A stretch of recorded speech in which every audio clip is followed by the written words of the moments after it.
nhắm tôm na đây dành cho mình cho nhầm đấy còn chứ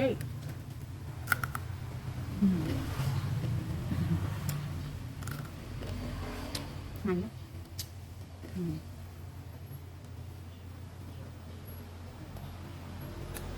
vậy hơi lâu thì mùi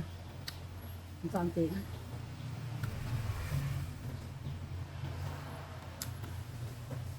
trong nhầm à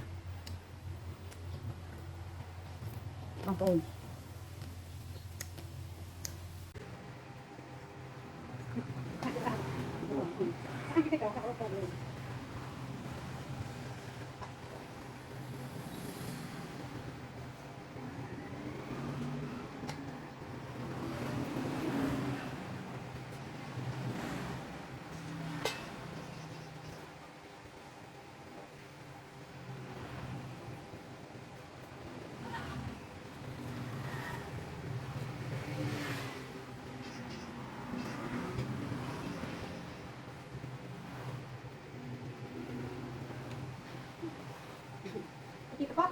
Ê,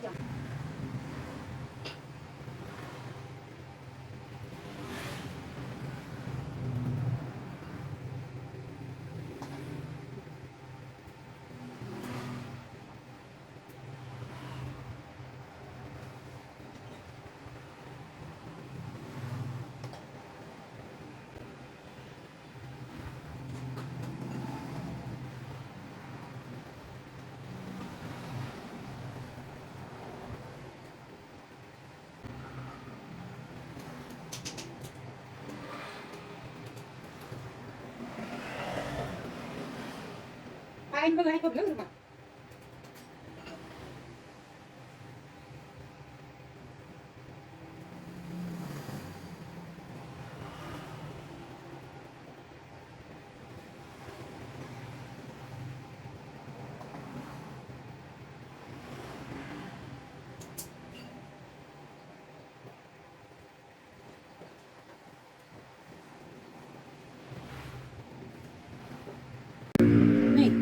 chị đồng chị cô nó dịch mà cò dịch hành dịch mũi ngon mùi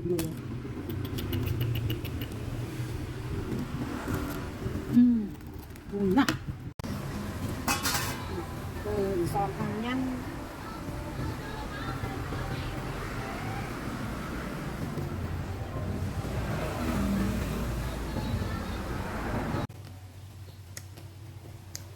rồi phô đồ dành nhận mùi nào chẳng đây chui xong bên tôi xưa vào vậy tôi cho lại của mình cái làm sao bên đây ăn miên nè cho lại của mình gì ăn miên rồi hai cái dây thảm chơi tay của mình các bạn khơi khơi rồi chui chim miệng đong tầm vịt dương ban để chui cái người dân đấy nông bị na bị vịt để ăn vào nó ngày cờ dây cô lại của mình tới cô một con hà sập con hà sập đó là khó cứ ăn miên trôi lặng mình dây bình đấy mờ ăn miên hai cái việc cả tháng rồi lại mình mau là cây mơ khơi đúng không giờ là việc họ ra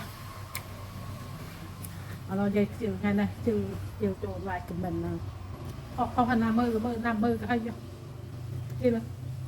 đi ăn lên chưa chẳng dây thầm nó được tôi tập việc họ